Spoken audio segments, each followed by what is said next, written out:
Overwatch review, how to master Hanzo. This guy is basically the good old generic bow guy. Like, not really generic, but like, just every game has to have a bow guy. It's just the thing now. But anyway, he has his storm bow, which basically, well, it's a bow. You hold the fire button to charge it up, and depending on the charge, that's how far it's gonna go. Yeah. Then he has his good old sonar arrow, which basically uh, reveals is kind of like a wall hack, but in a certain area, and you can actually get into some tight corners with this. So yeah, lucky escape on that diva nuke, and yeah. Then also he has the scatter arrow, one of the best to deal with tanks and or swift tracer.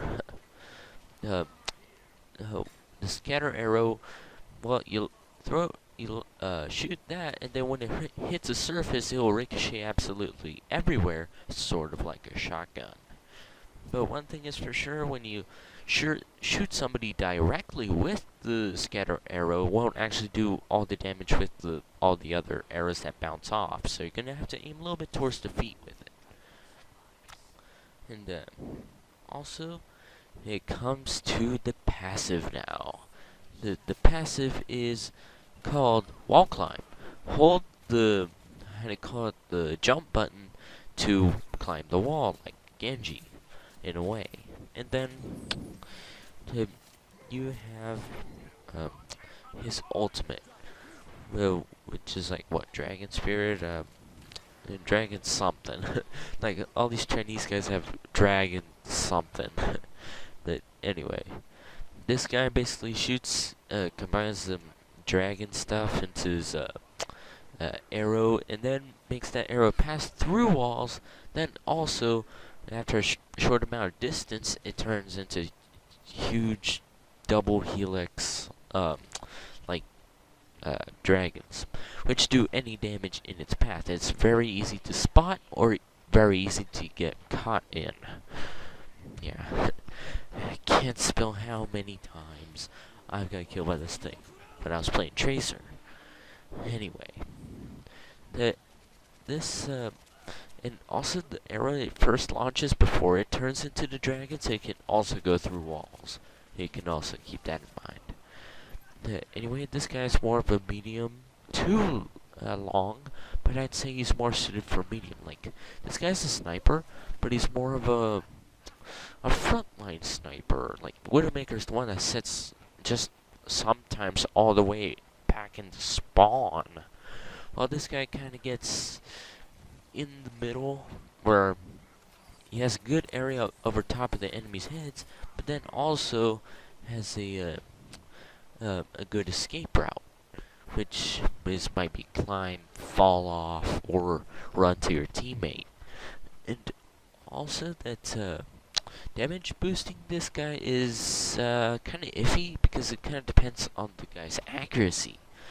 Because the bow has bullet time, so on and so forth. But one thing's for sure, for any projectile weapon, including this one, the hitbox for a head is slightly larger, just slightly. Same with hit scan, but not as big as a projectile weapon. And also, I do not recommend going in and trying to tank on a Genji close quarters, because you'll probably end up losing, because you only get one scatter arrow, and he's quick. And he can deflect that scatter arrow. Yeah, and if ever Super Sermata Bros comes back, this would be pretty helpful. But anyway, one thing is for sure, that the scatter arrow can be pretty good to take down those tanks, because most of those arrows that comes out of these scatter arrows gonna hit the target, because the target's a lot bigger, and so on and so forth. And don't expose yourself for too long, because, well, you know, you're gonna get sniped by Widowmaker sooner or later, or rushed or flanked by Genji, or so on and so forth. And also, another key element is um, try. And this guy is not like Widowmaker where she can like just get onto a rock or something up high and be very good any time. But this guy you're gonna have to move around a little bit more, and also the fact that you also need to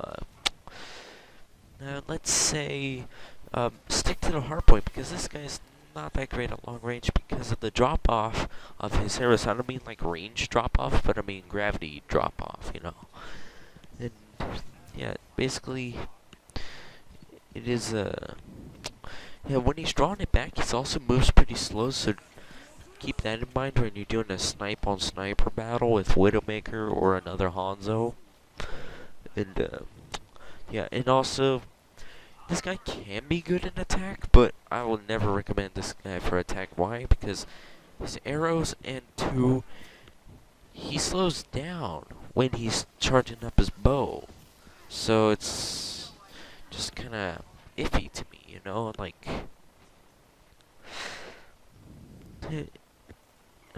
one thing, don't keep in mind that this guy is like a tank destroyer or something. Like, that's Widowmaker's job, too.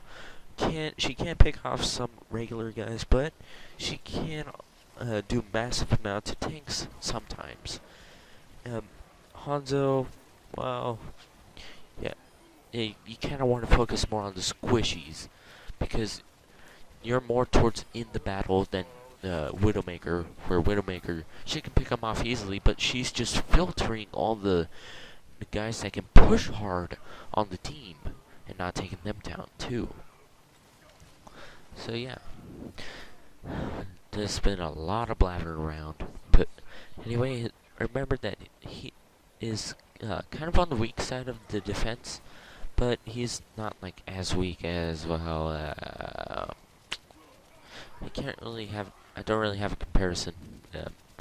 Yeah, but anyway, also that try to use the dragon wisely, because they can hear him say whatever he says in Chinese very far away, so they're gonna be able to dodge that thing. But if you plan in the right direction, where it like just it ends up like sort of in their spawn, okay, now that is a killer. But anyway, also be sure to pick up those armor packs, or get a Symmetra to give you a shield, because that'll make it a little bit harder to take down. Man, these guys went all tanks in the last minute of the video. But anyway, you can check out the description you want. Like if you want to like, and hit that comment, smash that sub button, and yeah, see you in the next video, or well, you know. And also put in the comment if you want an in-depth review on this guy or not.